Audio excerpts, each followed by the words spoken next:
Welcome to Elena, Storyteller, a place where novels, love stories, social psychology, and timeless sayings are retold with deep emotions. Join Elena to listen, empathize, and embark on the emotional journey of today's story. Shadows over the Thach River. Chapter 1, The Sound of War. The roar of bombs split open the skis of Quang Tri, 1972. Amid the smoke and fire, a young American soldier named John Miller gripped his rifle tightly, unaware that this very moment would haunt him for the rest of his life. I thought I was fighting for freedom, but in truth, I was destroying someone else. More than 40 years later, the old soldier returned to Vietnam, no longer carrying a weapon, only a letter of apology, and a heart decayed by guilt. He knelt by the Thach River, where countless souls had fallen, and whispered through his tears, "I'm sorry for what we did." From the ashes of war, a story of humanity, forgiveness, and the longing for peace was rekindled. Shadows over the Thach River. The redemption journey of an American soldier. And a message to all mankind. There are no victors in war, only broken hearts. Texas, winter 1972. That morning, the wind swept fiercely across the sunburnt plains. The Texas sky stretched vast and blue, so clear that no one could have imagined, on the other side of the world, clouds were being stained red by smoke and fire. John Miller stood silently beside an old wooden fence, eyes fixed on the horizon. He had just received his deployment orders, destination, Vietnam. Inside the small wooden house, an old radio crackled with war news. The announcer's monotone voice echoed through the kitchen. U.S. forces are increasing support for operations in central Vietnam, particularly in the Quang Tri region. John couldn't catch every word, but he knew each one was a mark seared into his fate. His mother, Mary Miller, stood quietly by the stove, her wrinkled hands folding a white handkerchief. She slipped it into his pack without a word, her eyes glistening with unshed tears. "Do you really have to go, John?" Her voice trembled. John lowered his head. "I've signed the papers, Mom. I can't turn back now." She nodded faintly, then whispered, her throat tightening. "Wherever you are, whatever war turns you into, remember, you are a man before you are a soldier." At that moment, it sounded like a mother's simple plea. But years later, amid fire, ashes, and cries of the dying, it would become the only anchor keeping his humanity alive. The journey east. 2 weeks later, John left the San Diego base along with dozens of soldiers. The massive transport aircraft roared across the Pacific, cutting through endless layers of gray cloud. On the flight, John sat beside a black soldier named Robert Hayes, a seasoned veteran on his third tour. On Robert's arm, a tattoo read, "Born to fight, forced to kill." Robert gave a weary grin. "They say Quang Tri's hell on earth, kid. Rain and blood mix there till you can't tell the river from the tears." John forced a half-smile. "You make it sound like the devil's own backyard." Robert exhaled smoke toward the window. "Hell probably has fewer people crying." Those words would later prove prophetic. Quang Tri, the Summer of Fire. When John first set foot in central Vietnam, rain poured down in torrents, mixing with the acrid stench of gunpowder and scorched soil. Their temporary base sat along the Thach River, a muddy red current surging, as though carrying the souls of thousands. "Welcome to hell, rookie," a U.S. sergeant barked, handing John an M16 still warm from use. "This is home now." John looked around. Ragged canvas tents, knee-deep mud, barbed wire tangled like a spider's web. In the misty distance lay a quiet Vietnamese village, so peaceful it terrified him. That first night, he couldn't sleep. Crickets screeched, artillery boomed, distant screams echoed.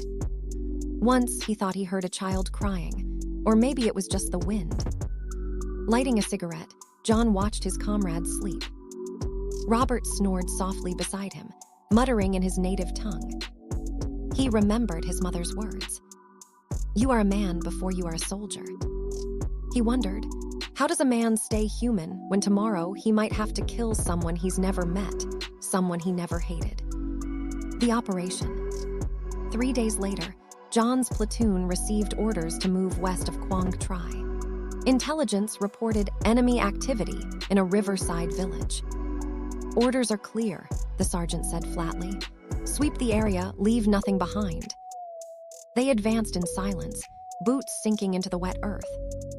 Charred huts, bamboo roofs riddled with bullet holes, the air thick with the stench of burned flesh. John marched in line, eyes fixed on the ground. Tiny barefoot prints were stamped in the mud, tracks of fleeing villagers. Something inside him began to crack. The defining moment. The platoon reached the village. It was eerily silent. The wind rattled through bamboo. A door creaked on its hinges. Check every house. John entered a low wooden hut.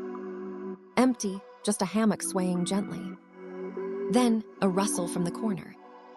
A woman was huddled there, clutching a small girl to her chest. She trembled, raising her hands, speaking rapidly in Vietnamese he couldn't understand. "Stop," John shouted, rifle aimed. The child burst into tears. And in that instant, an artillery shell exploded nearby. The hut shook violently. Dust and smoke filled the air. When it cleared, the woman lay motionless. The little girl still sat there, holding her mother's body, eyes wide, glassy, unblinking. John froze. His rifle slipped from his hands. He wanted to speak, but his throat locked shut. Letter 1E9. Letter 1E9. Letter 1EAD. Die. He didn't understand the words, but he knew their meaning. A fellow soldier yanked him back. "Move, more shells incoming."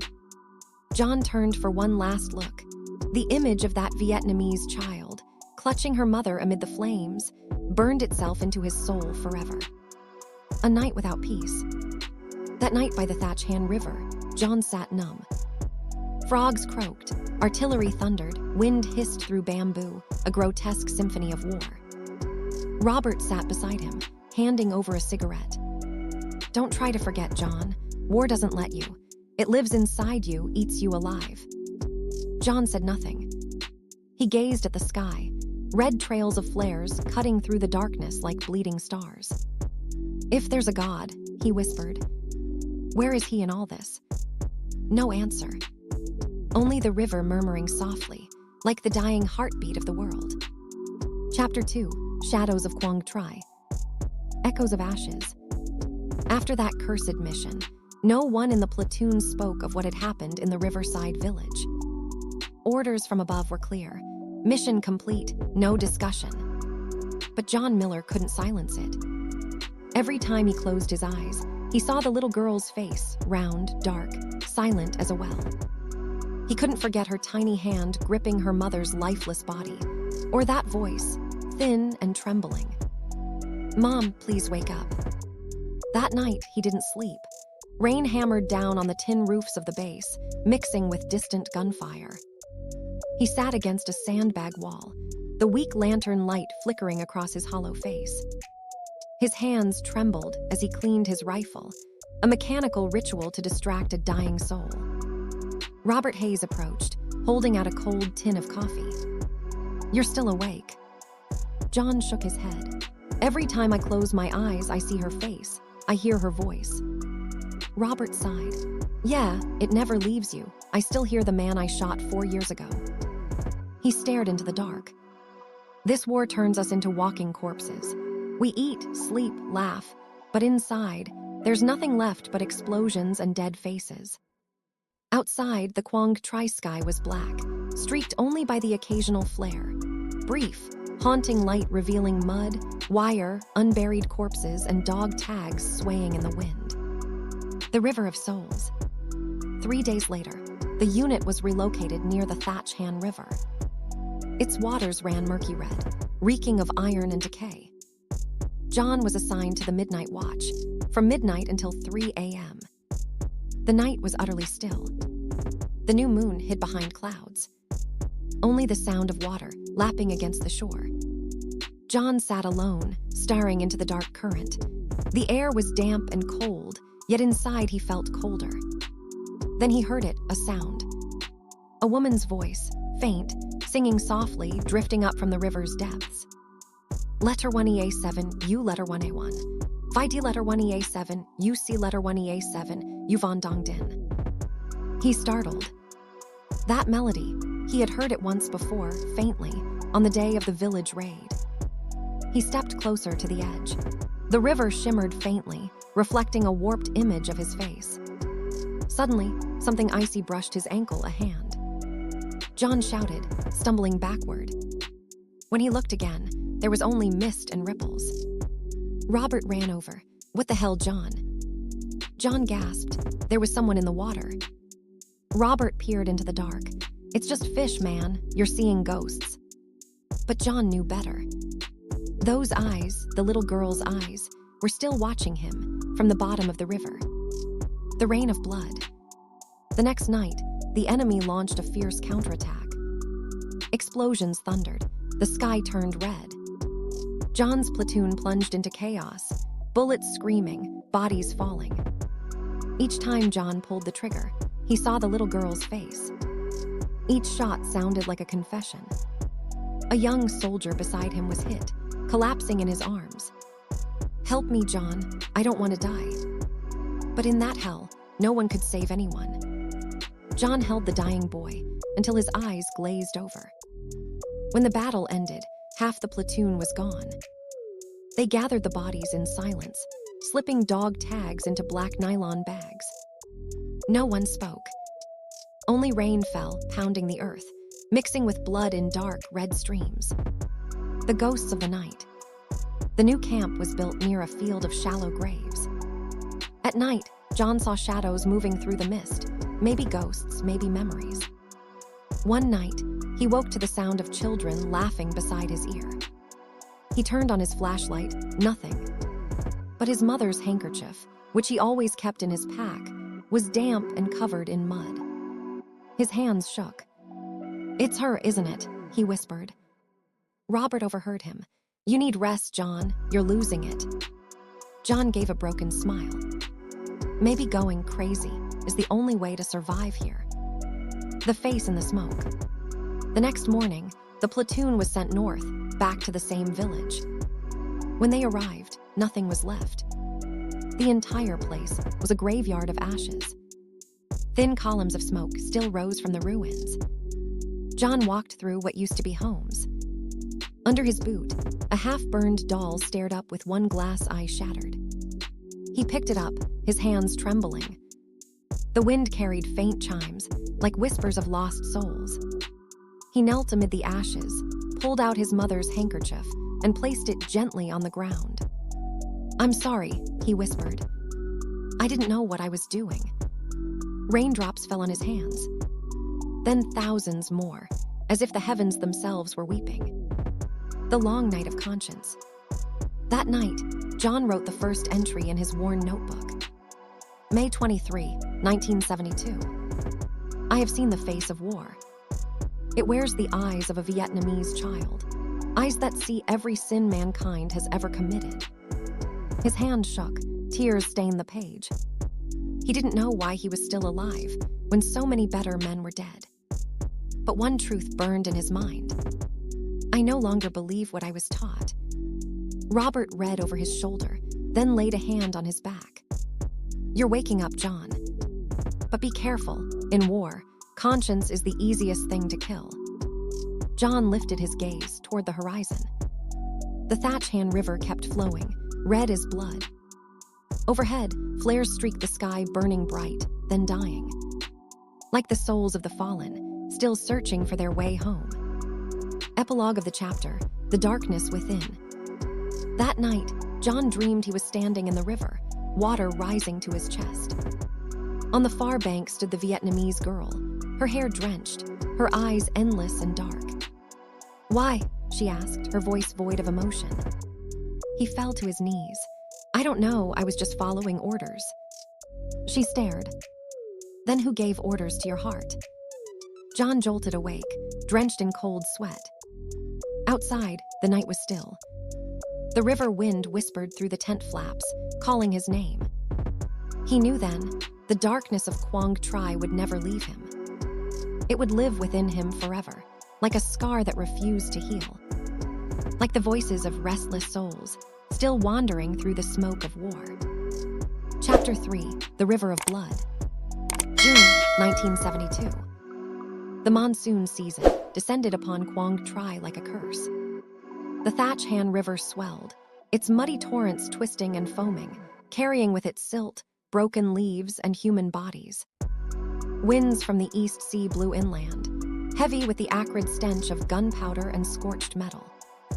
Every night was filled with the same dreadful chorus, the thunder of artillery, the whistling of mortars, the cries of men blending into the relentless rain. John Miller had lived in this hell for nearly 3 months. He was no longer the wide-eyed young soldier who had first set foot in Vietnam. His sunburnt face was lined with exhaustion, his eyes sunken and ringed with shadows, his calloused hands gripping the M16 like an extension of his body. But inside, he was no longer the man who once believed in a mission of freedom. He was simply someone trying to understand why he was still alive. In the heart of hell, the camp sat beside a hill flattened by artillery fire. Each morning, a thick fog rolled over the ground like smoke, shrouding the rows of makeshift graves, American and Vietnamese alike. No one could tell anymore who was friend and who was foe. They all shared the same damp earth, the same stench of decay and ashes. Robert Hayes, John's closest friend, still kept his habit of smoking in silence before dawn. He stared toward the river, exhaling softly. "Do you hear that, John? The sound of the water, it's like voices crying." John nodded quietly. From across the river came the rumble of cannons, the shouted commands of unseen soldiers, and faintly, the tolling of a temple bell somewhere in a shattered Vietnamese village. That fragile sound cut through the violence like a ghost of peace, and John felt a sharp pain in his chest. "Robert," he murmured, "when this war ends, what will you do?" Robert exhaled a stream of smoke, eyes distant. "I'll go home, grow vegetables, get a dog, and pray to God that I never dream again." "Dream of what?" Robert's voice broke. "The children, the Vietnamese children we've seen." Silence fell between them. The rain tapped against their helmets, like the slow, rhythmic knocking of memory at the door. The order to reclaim. One morning, the captain gathered the men. New objective, Bin Nguyen village. Intelligence reports Viet Cong resistance in the area. We clear it out within 48 hours. Bin Nguyen. The name sounded peaceful, Bin Nguyern, the tranquil plain. But on the military map, it was marked blood red, an active combat zone. John felt a weight sink deep into his chest. "Another village," he whispered. The American platoon advanced toward the village at dusk. Rain hammered down, mud swallowed their boots, and the world smelled of wet earth and fear. Collapsed huts leaned at odd angles. Banana trees lay broken. Rice fields were nothing but barren puddles. Yet the most haunting thing of all was the silence. No barking dogs, no human voices. Only the soft drip of water from tattered roofs. "Spread out," the sergeant barked. "Check every house, any movement, shoot first, ask later." John led the reconnaissance unit. He entered a small hut, the air thick with the smell of straw smoke and dried blood. In the corner lay an overturned cradle, a few scraps of red cloth scattered nearby. He crouched down. It was a half-burned doll, one glass eye cracked and starring. Suddenly, gunfire erupted. John rushed outside to find Robert kneeling by a wall, face pale. At his feet lay the body of an old farmer, still clutching a hoe in one lifeless hand.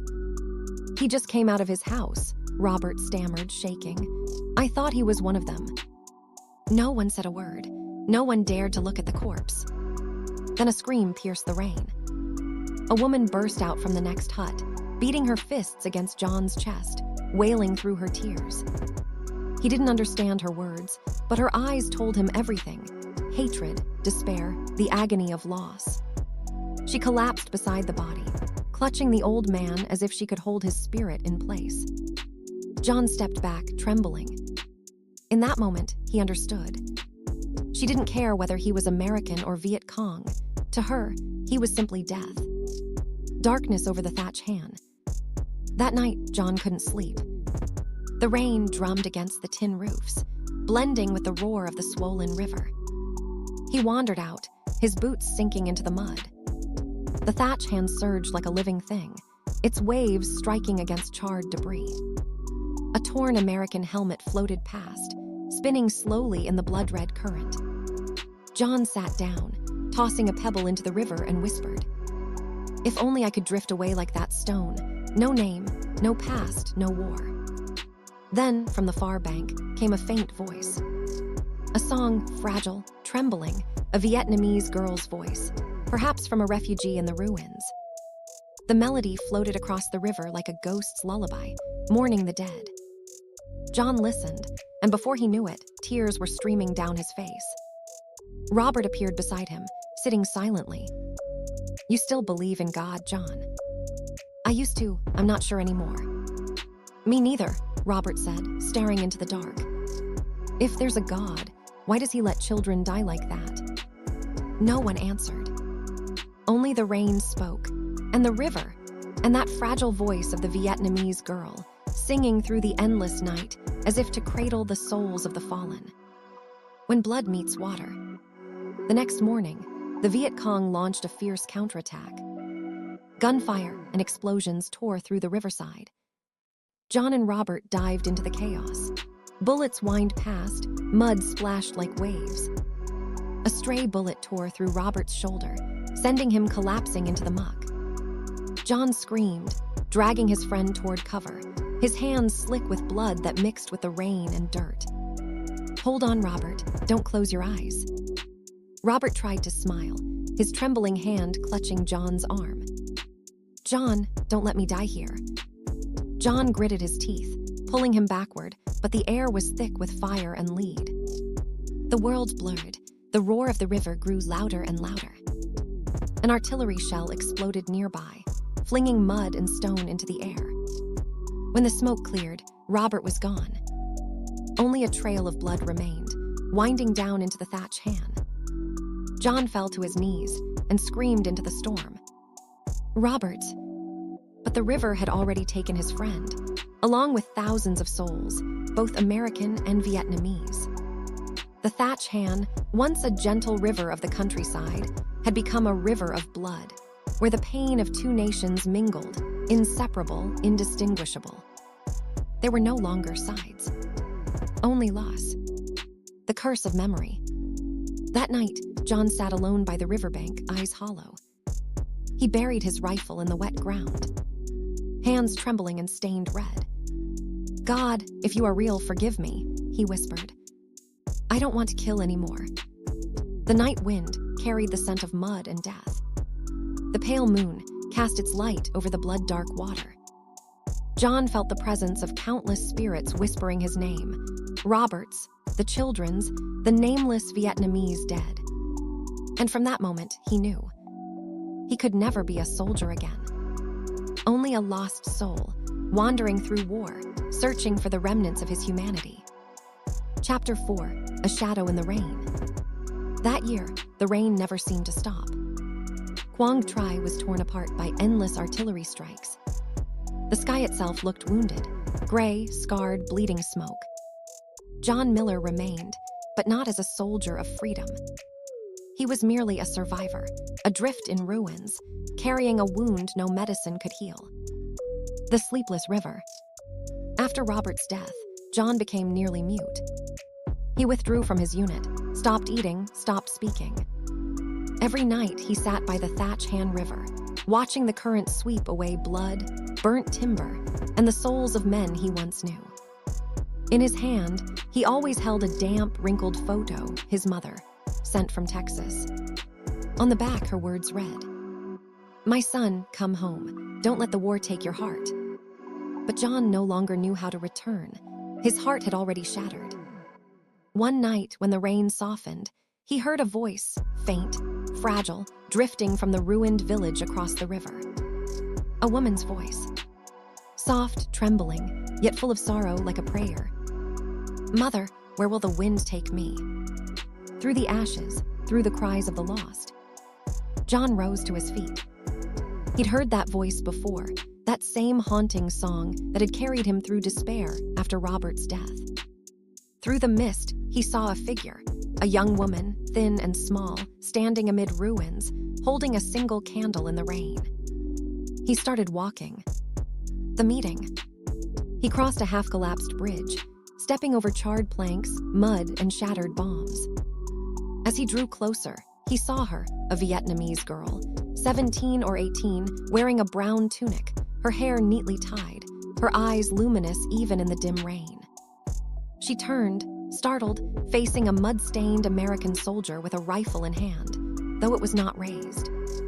They stood in silence. "Don't be afraid," John said haltingly, using the broken Vietnamese he had learned. "No, shoot." The girl said nothing for a long time. Then she whispered, her English clumsy but clear. "You, not same as others."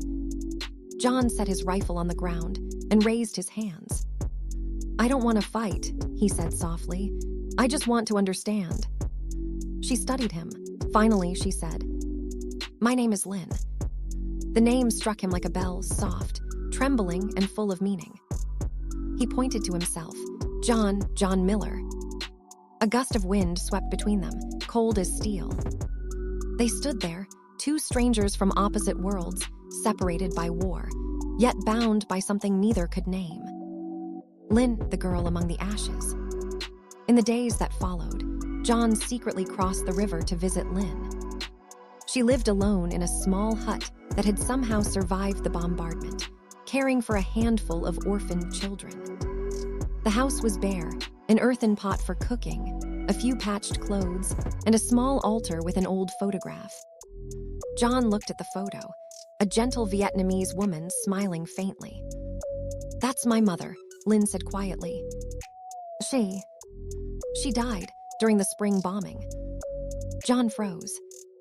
The burning hut flashed before his eyes, the crying child holding her dead mother. It couldn't be. His voice trembled. "Lynn, do you remember a soldier who came into your house that day?"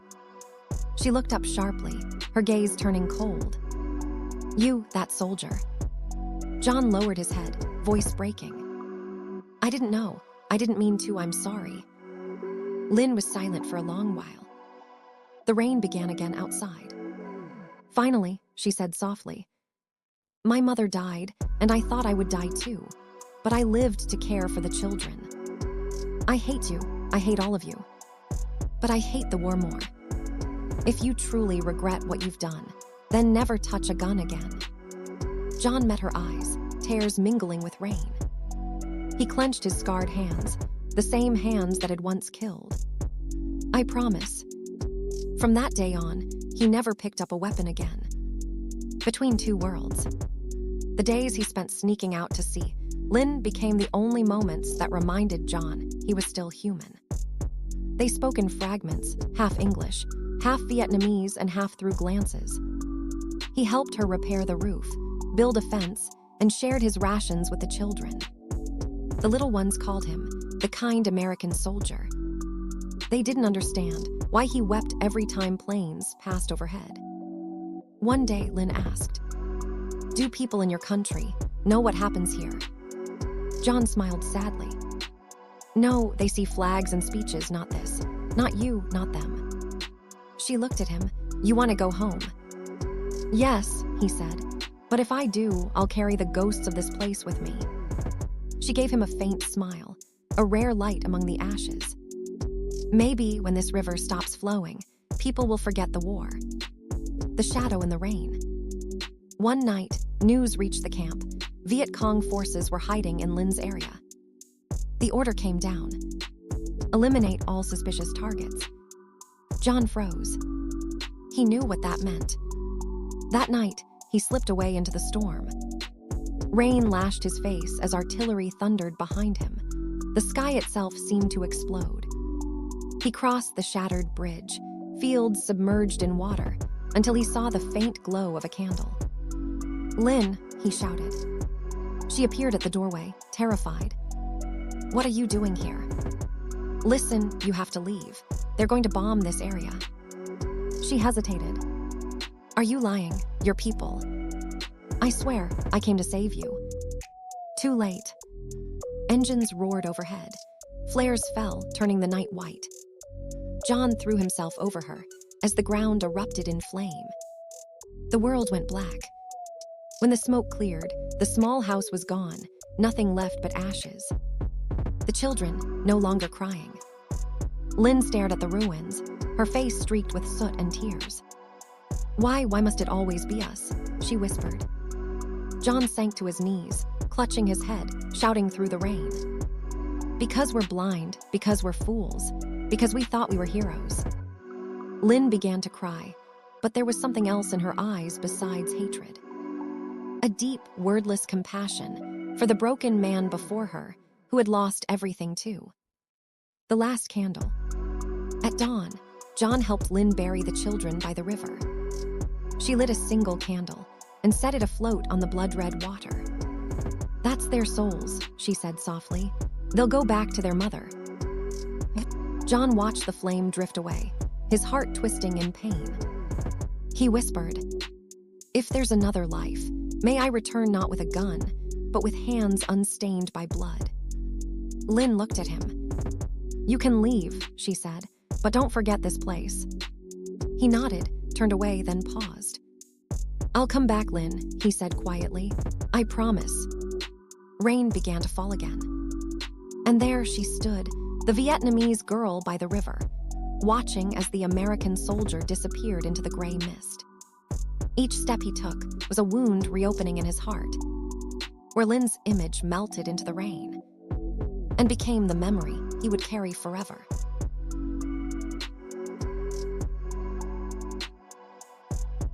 Chapter 5: The Shadows of Memory. Seattle, winter of 1990. The city shimmered under a haze of neon lights, reflected on rain-soaked streets. John Miller lived alone in a small apartment overlooking Puget Sound, where seagulls glided through the morning mist and the waves murmured like whispers from the past. He had left the army many years ago, trying again and again to rebuild a normal life, as a mechanic, a long-haul truck driver, even as a husband and father once. But nothing could ever fill the hollow ache inside his heart. Every night, when the cold wind slipped through the window frame, John dreamed of QU letter 1EA3 and GTR letter 1ECB. He saw himself running through mud, helicopters roaring overhead, and the faces of Vietnamese civilians' terrified eyes, children clutching their mothers amid smoke and fire. He always woke drenched in sweat, heart pounding. Each time, he looked out the window and whispered, "I'm sorry, I'm so sorry." But the apology only echoed back from the empty walls. One morning, while cleaning an old cabinet, John found a rusty tin box. Inside lay a faded photograph, he and his squad, standing beside a Huey helicopter. They were all so young then, eyes blazing with pride and purpose. Beneath the photograph was a letter from David, his closest friend, the one who never made it out of QU letter 1EA3 and GTR letter 1ECB alive. "John, if I die, go back for me. Apologize to the people we've hurt. I don't believe this is a righteous war anymore. I just want to live and see Vietnamese children grow up without fear." John read those trembling lines over and over. His hands clenched the paper so tightly that it crumpled. A single tear fell, smudging the ink that time had already begun to fade. From that day, he began keeping a journal, not to forget, but to remember. Each page carried fragments of memory, names of fallen soldiers, the image of villages turned to ashes, and the face of a little Vietnamese girl who once gave him a hand-embroidered lotus handkerchief, the day before her village burned. He still kept that handkerchief, carefully folded inside an old Bible. One night, John sat at his desk under the dim yellow glow of a lamp. On a blank page, he wrote slowly, "If one day I die, scatter my ashes in Vietnam. Let me rest by the TH letter 1EA1CH Han River, the place where I lost my soul, As years passed, John grew weaker, but his mind grew sharper, as if his soul, long buried under guilt, was finally awakening. He began reading about modern Vietnam, about its people, about forgiveness rising from the ruins of war. Every article, every photograph of the S-shaped country stirred something deep within him. One March morning, he received a letter from a group of American veterans who had returned to Vietnam for charity work. They wrote that many Vietnamese people had welcomed them, with smiles, flowers, and sincere handshakes. John read the letter in silence. Then a thought began to bloom inside him. Perhaps I should go back too. I need to see them just once. That night, the dream returned. He was standing again by the TH letter 1EA1CH Han River. The moonlight shimmered on the water, and instead of the thunder of bombs, he heard singing, a gentle, distant lullaby. A voice spoke from behind him. "You've carried this pain for too long, John. Go back. Let us forgive you." He woke abruptly, his heart racing. Opening his journal, he wrote one final line on the fresh page. "I will return to Vietnam." The first rays of dawn broke through the window, casting soft light across his wrinkled face. John looked once more at the old photograph before folding it away. Outside, seagulls cried above the misty bay, and inside his heart, after more than 40 years, a feeling long forgotten began to rise: hope. Chapter 6: The Letter from Seattle. Rain poured endlessly over Seattle. Droplets lashed against the window, streaking down the fogged glass, as if time itself were mourning an old soul. John Miller sat in his dimly lit room, where a single yellow lamp glowed over a typewriter, his only loyal companion through all the years. Beside it sat a cup of cold coffee and an old map of Vietnam, creased and fragile, with one circle drawn around the words: QU letter 1EA3 and GTR letter 1ECB, 1972. It had been 3 months since John returned from Vietnam. But in his mind, the TH letter 1EA1CH Han River still flowed ceaselessly. Each ripple, each gust of wind, each look from Min, the Vietnamese veteran he had met, still lingered vividly. Every morning, John sat by the window, staring out at the misty streets. He had once lived comfortably, even happily, but all of that was just a shadow now. His first wife had died years ago, and his only son, Peter, lived far away, estranged and silent. Perhaps Peter could never forgive a father who once brought war to a distant land, taking lives that were never his to take. John took a deep breath and began to type. Seattle, September 18, 2022. To the people of Vietnam. I write this letter not as a soldier, but as an old man, one who has walked nearly the entire length of life with blood on his hands. When I was young, I believed war was glory. I believed I was fighting for freedom, for peace. But in QU letter 1EA3 and GTR letter 1ECB, I saw villages burned to ashes, children left without parents, and eyes filled with despair gazing up at the sky where our planes roared. I learned then, no freedom is built on gunfire. No peace can be born from hatred. I have carried this guilt for more than half a century. And now, as I near the end of my days, I wish only for one thing, that the people of Vietnam, even those who will never know my name, may find it in their hearts to forgive a lost soul. If you can, please read this not as a plea for me, but as a confession for all those who caused suffering while believing they were doing what was right. John Miller. He stopped typing. His hand trembled. Sweat beaded on his forehead, not from heat, but from the familiar pain that throbbed in his chest each time he remembered the jungles of Vietnam. On the wall hung the old photograph of John and his comrades, laughing, raising their beers high. Of all of them, only he remained alive. The others had fallen in what they once called the Red Fire Zone. John stood, opened a wooden chest, and took out a small box. Inside lay the relics of war, a silver badge, an empty bullet casing, and a torn piece of a Vietnamese flag he had picked up that year. He lifted the fabric gently. It still carried the faint scent of smoke, of blood, of time. I kept this for 50 years, he whispered. Not as a trophy, but as a reminder that I was once the guilty one. The church bells echoed in the distance. John sealed the letter carefully, writing on the envelope, "To the Embassy of Vietnam, Washington, D.C." Then in his small notebook, his last will, he wrote, "When I die, scatter my ashes in the Th-1EA1CH Han River. I don't wish to rest in American soil. Let me lie where I lost my humanity. And if you read this, Peter, my son, know this. I do not regret living. I regret killing.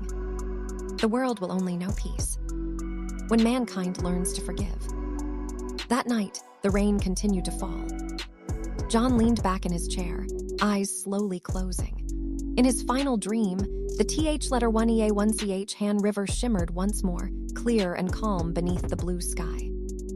On the riverbank, Min stood smiling gently, waving. Around them, young soldiers, Vietnamese and American, sat together, laughing in the sunlight.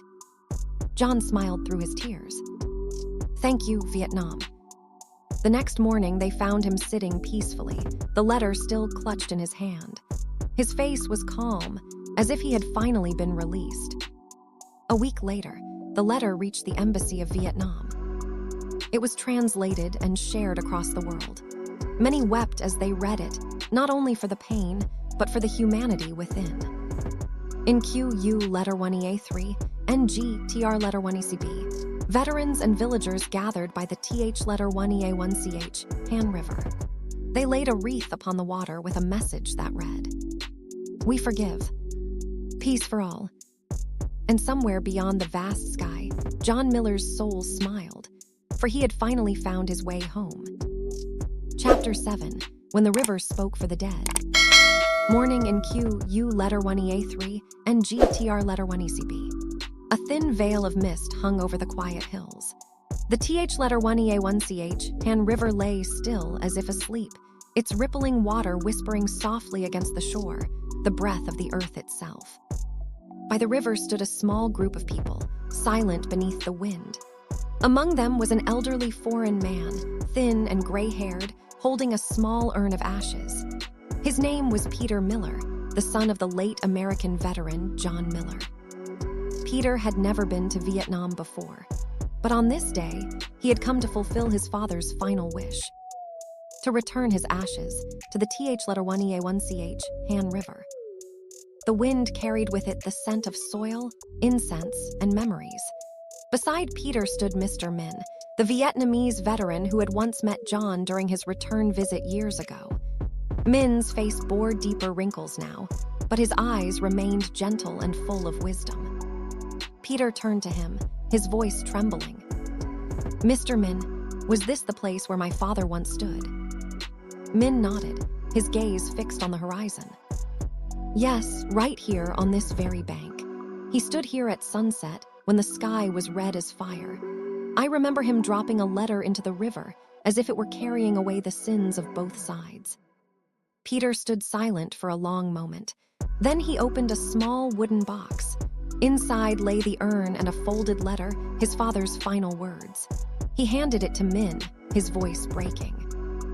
"My father wanted you to read this before I release his ashes." Min unfolded the letter with trembling hands and began to read aloud, his voice deep and solemn.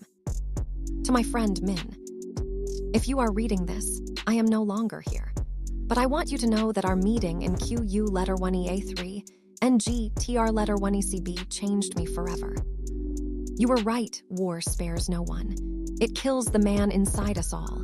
But because of you, I learned how to live again. I want my ashes to be scattered into the TH Letter 1EA1CH Han River, so that my soul may rest in the same place where I once sinned. Let it be a late apology and a thank you. Thank you, my former enemy, who taught me what forgiveness truly means." Min's voice faltered. His eyes filled with tears. Around them, the local villagers and Vietnamese veterans bowed their heads in silence.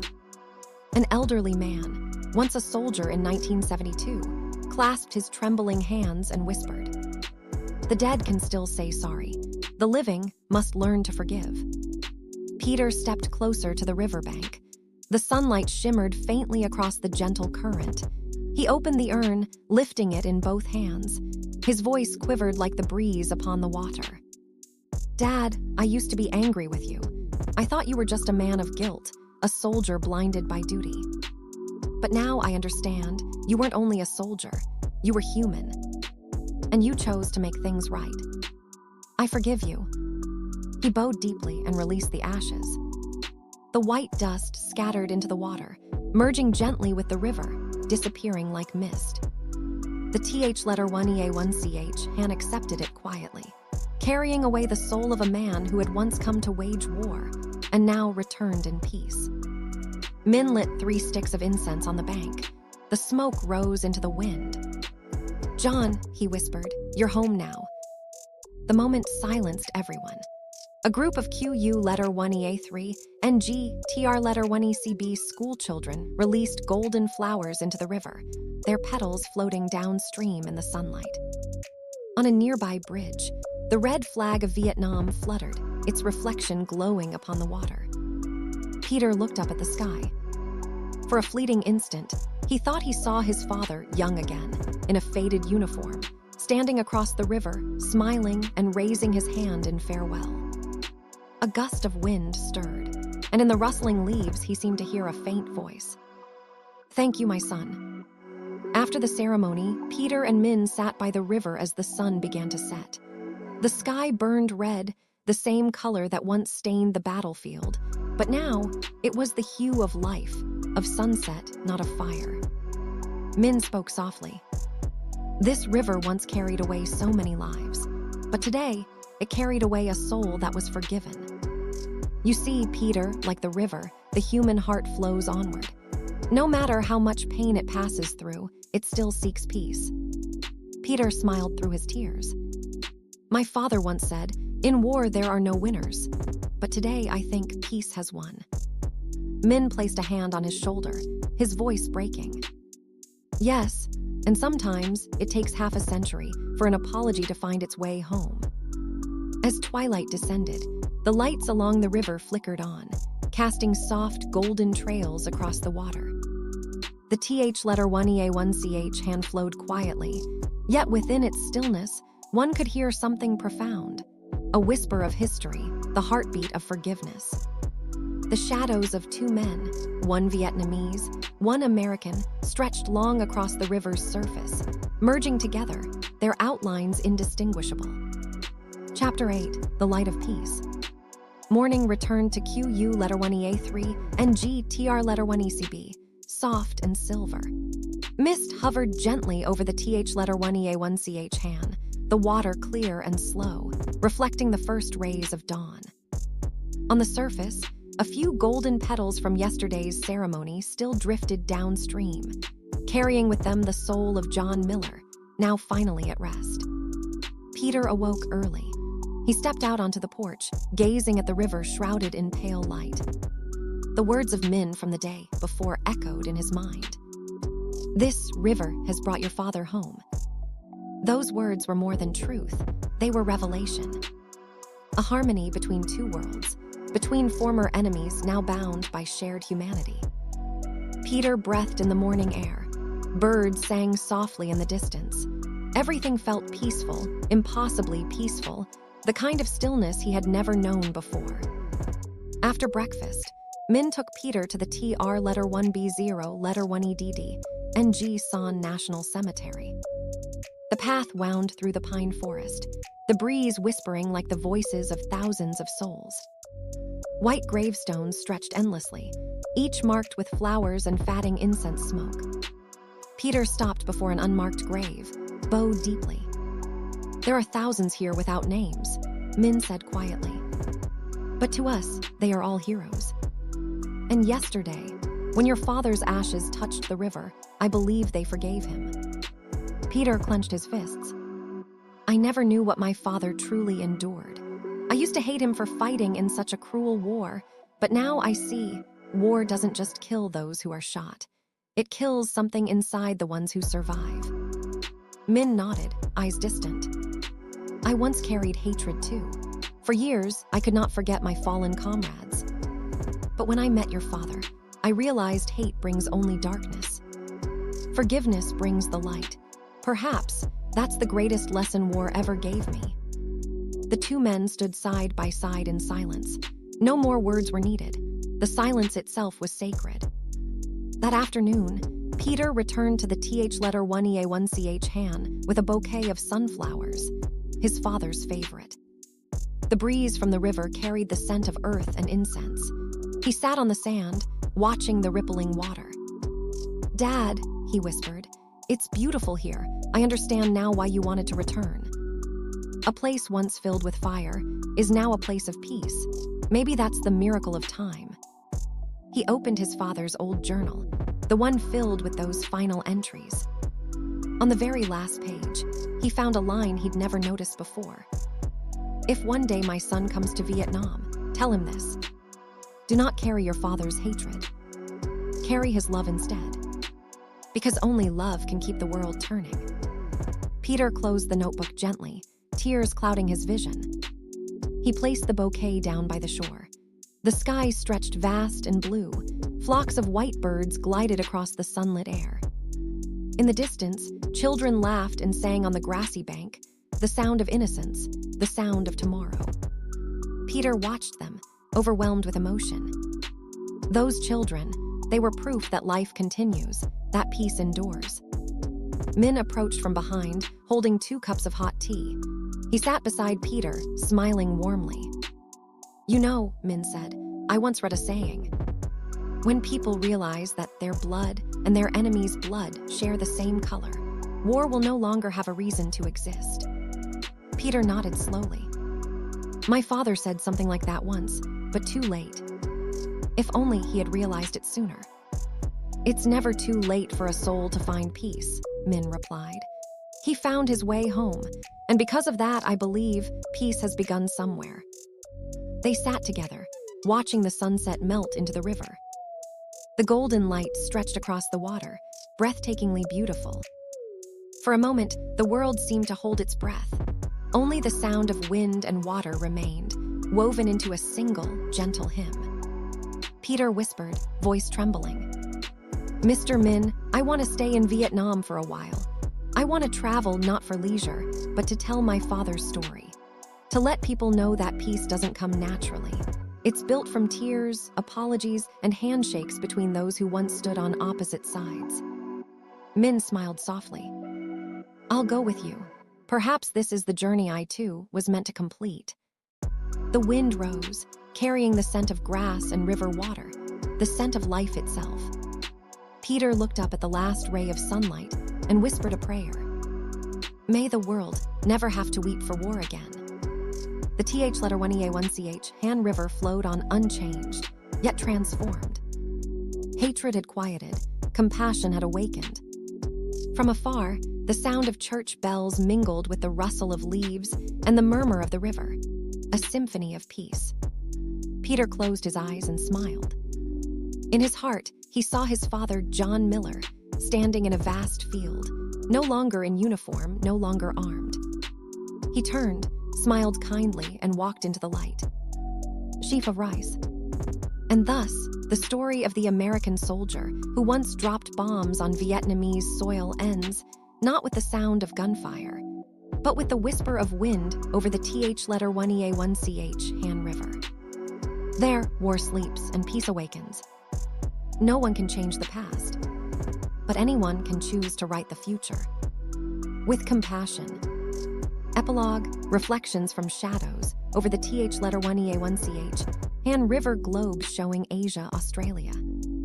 Shadows over the Th1EA1CH Han River is not merely the story of one American soldier named John Miller. It is the awakening of human conscience in the face of war's deepest wounds. The novel takes readers back to the inferno of QU letter 1EA3 and GTR letter 1ECB. Once a symbol of devastation, yet also the birthplace of forgiveness and humanity. From a young man who fought blindly for a cause, John Miller lived the rest of his life haunted by guilt and yearning for redemption. War did not only claim the lives of soldiers and civilians, it also destroyed the peace within those who survived. John's return to Vietnam was not a search for the past, but an act of release, a final apology to those he had hurt, and a plea for a world without hatred. The story closes on the banks of the Th letter 1ea1ch Han, where his soul merges with the river, embraced by the silent forgiveness of the land and its people. The river no longer divides enemies and allies. It stands as a symbol of reconciliation, of peace, and of the enduring kindness within humankind. Herb lessons for the younger generation's worldwide herb. 1. War has no victors, only humanity loses. No matter the side, war leaves behind only sorrow and ruin. No ideology is worth more than a single human life. 2. Forgiveness is humanity's greatest strength. To forgive is not to forget, it is to heal. When people learn to forgive the past, they open the door to the future. The Vietnamese people chose compassion over vengeance, and thus, peace was reborn. 3. The duty of the young is to protect peace, not to repeat tragedy. The scars of war must become lessons, not the spark for new hatred. Peace must be nurtured through empathy, understanding, and global unity. 4. Do not bury the past. Let it illuminate the future. John Miller's story reminds humanity that only by facing our mistakes can we grow beyond them. Hibiscus. Shadows over the Th letter 1ea1ch Han River ends with a message to the world. Learn to love before you take up arms. Listen before you judge. And remember, peace is the most sacred gift humanity will ever have. Thank you so much for watching until the end. Don't forget to subscribe to support Elena, storyteller, and stay tuned for the next heartfelt video.